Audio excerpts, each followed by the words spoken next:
A prominent buccal cervical ridge is one of the characteristic feature of mandibular first molar. देखो इसमें buccally हमारे पास cervical ridge is very prominent, right, और ये minimum to zero curvature show करती है, ठीक है। Staining in teeth, metabolic disturbances and systemic disorders की वजह से अगर प्रीनेटल पीरियड में कुछ भी होता है तो वो प्राइमरी टीथ को अफेक्ट कर सकता है, राइट।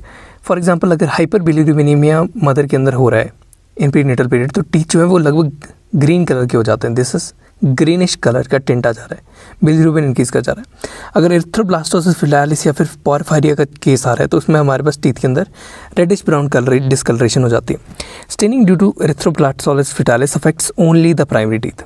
ये एक इंपॉर्टेंट पॉइंट है कि एरिथ्रोब्लास्टोसिस फिटालिस की दोनों को अफेक्ट करेगी या एक को करेगी, तो it will affect only the primary teeth. In porphyria both deciduous and permanent teeth they show reddish or brownish discoloration, reddish brownish discoloration दिखाई देती है। Under UV light teeth always exhibit red fluorescence। पोरफायरिया के case में अगर UV light के अंदर अगर हम देख रहे हैं तो tooth will show this red fluorescence. The prenatal tetracycline therapy in mother mainly affects the primary teeth, alright, this will be the tetracycline effect in the primary teeth, and under fluorescence it will look like this।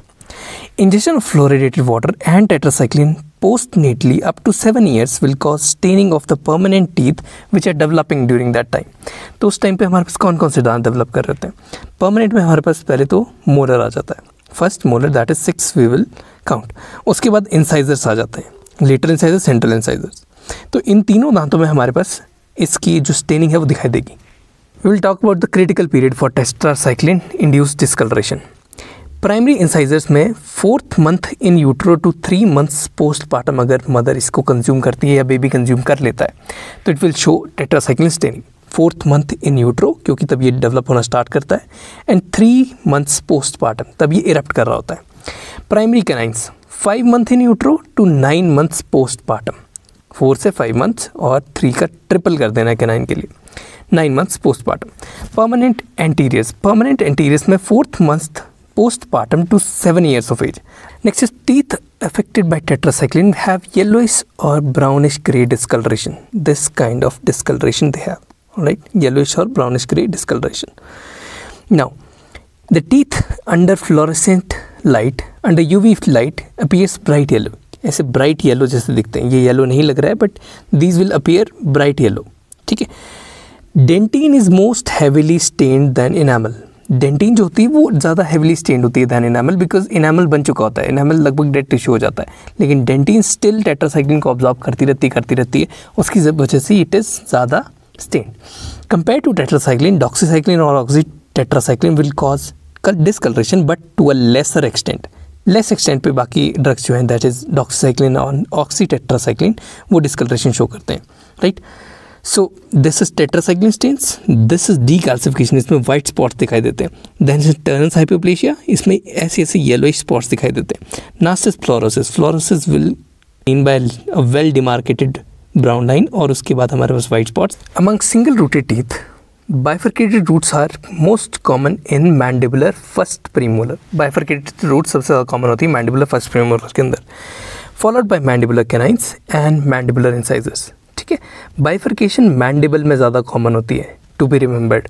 Maxillary incisors and canines are least likely to have a bifurcated root, ठीक है। Maxillary canines and maxillary incisors least likely, ठीक है। This is known as flexion, मतलब जो एक तरफ को घूम रही है रूट।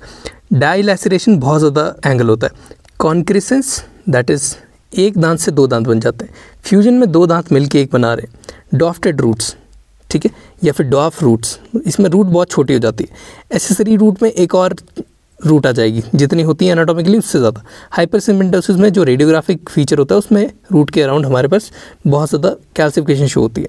उसके बाद इनामल पल्स में हमारे पास इनामल जैसी चीज़ हमारे पास रूट में दिखाई देगी, सीमेंटम के ऊपर दिखाई देगी।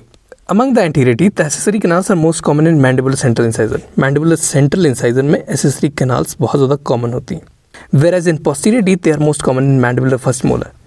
एसेसरी कैनाल बेसिकली हमारी जो कैनाल है वो डायरेक्ट ओपन करने के बजाय यहाँ पर फर्दर ब्रांचेस दे देती है। This is known as accessory canals. The bifurcations and trifurcations in mandibular first premolar present a challenge during cleaning, shaping and ऑब्चुरेशन।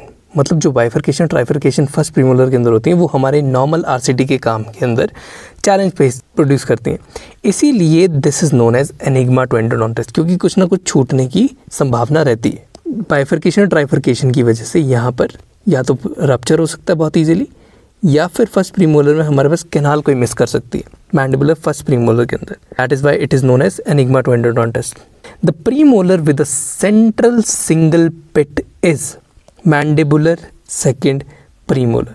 Mandibular second premolar में एक सेंट्रल पिट आती है हमारे पास। In maxillary first premolar the facial cusp is well developed as compared to lingual cusp. ये याद रखने वाली बात है कि मैक्सिलरी फर्स्ट प्रीमोलर के अंदर फेशियल कस्प वेल डेवलप्ड होता है rather than the lingual cusp. ठीक है, मैक्सिलरी फर्स्ट प्रीमोलर लगभग ऐसा होगा, second premolar will be almost equal. दोनों कस्प लगभग इक्वल जाते हैं इसमें, सेकेंड में और फर्स्ट में फेशियल इज मोर डेवलप्ड।